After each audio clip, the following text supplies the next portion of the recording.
ओम नमः शिवाय। हर हर महादेव। पिछले सप्ताह हम आपके लिए लेकर आए थे शिव पुराण से एक अद्भुत और अद्वैत कथा। एक ऐसी कथा जो मनुष्य को महादेव की भक्ति में पूर्णतः लीन कर देती है। हमने देखा कि कैसे चंचुला ने समय रहते अपने आप को शिव भक्ति में डुबोकर अपने सारे पापों से मुक्ति पाली और कैसे माँ उमा की प्रसन्नता पाकर वो स्वयं देवी की सखी बनकर कैलाश पर उनके साथ रहने लगी।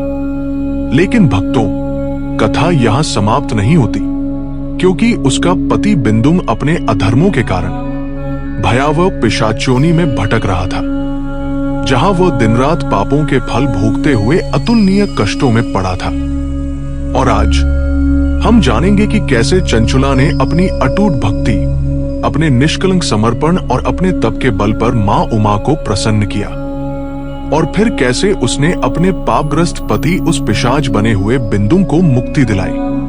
तो आइए मेरे साथ इस दिव्य यात्रा में और सुनते हैं आगे की ये रहस्यमयी और कल्याणकारी कथा, जो मनुष्य को वैराग्य, भक्ति और मुक्ति तीनों के मार्ग पर ले जाती है।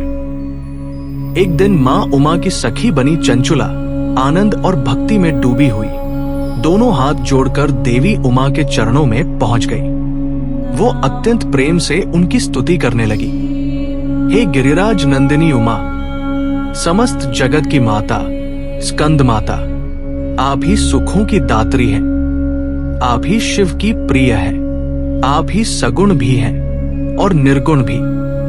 हे सच्चिदानंद स्वरूपिणी, आप ही सृष्टि, पालन और सहार की अधीश्वरी हैं। आप ही वह शक्ति हैं जो ब्रह्मा, विष्णु और महेश को प्रतिष्ठा देती है। चंचुला के शब्दों में इतना प्रेम था कि उसके नेत्रों में आंसू भर आए। उसकी भक्ति से प्रसन्न होकर माँ उमा ने स्नेहपूर्वक उसका हाथ थामते हुए कहा, सखी चंचुला, मैं तुम्हारी भक्ति से बहुत प्रसन्न हूँ। कहो, क्या वर मांगती हो? चंचुला ने कांपती आवाज में पूछा। हे गिरिराज कुमारी, मेरे पति बिंदुग इस समय कहाँ है? उनकी कैसी गति हुई है? आप कृपा करके मुझे बता दीजिए और ऐसा उपाय बताइए जिससे मैं उनसे फिर मिल सकूं।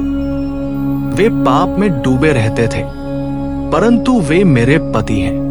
माँ उमा ने गहरी करुणा से उत्तर दिया, बेटी, तुम्हारा पति बिंदुग अत्यंत पापी था। वेश्यागामी होने के कारण उसने भयानक नरक झेले हैं।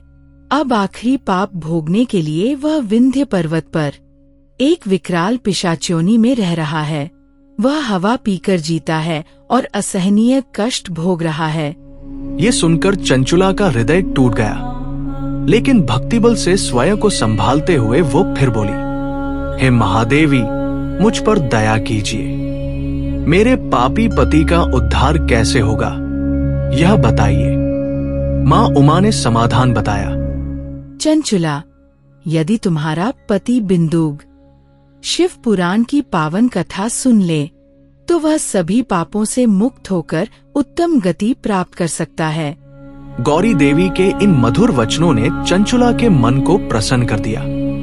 वो हाथ जोड़कर बोली, माता, कृपा कर मेरे पति को शिव पुराण सुनाने की व्यवस्था कर दीजिए। उसकी बार बार याचना सुनकर माँ उमा ने गंधर्वराज तुम्बुरु को बुलाया और कहा, तुम्बुरु, तुम शिव भक्त हो और मेरे हृदय की भावना जानते हो। मेरी इस सखी की सहायता करो। इसे लेकर विंध्य पर्वत जाओ। वहाँ जो पिशाच रहता है वह वही बिंदुग है। वेश्यागमन, हिंसा, पाप और दुराचार में डूबकर उसने अपना जीवन नष्ट कर लिया था। अब वह पिशाचोनी में भटक रहा है। तुम उसके सामने शिव पुराण की अमृत कथा का गान करना।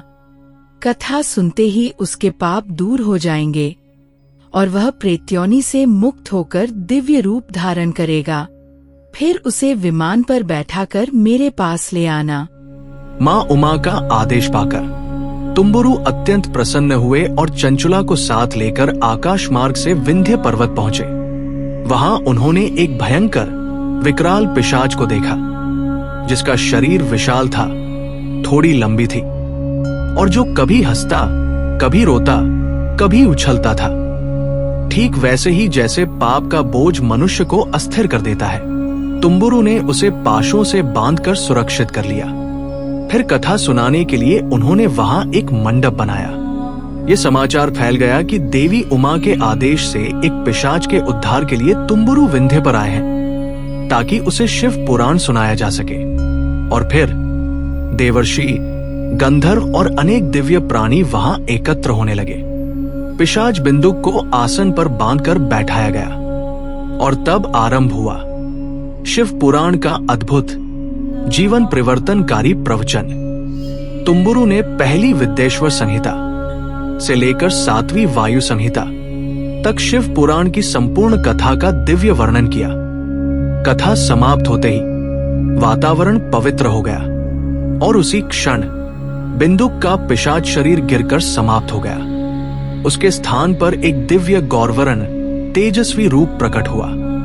श्वेत वस्त्र, उज्ज्वल आभूषण और दिव्य देह जैसे वह जन्मों का अंधकार छोड़कर अब परम ज्योति में प्रवेश कर चुका हो।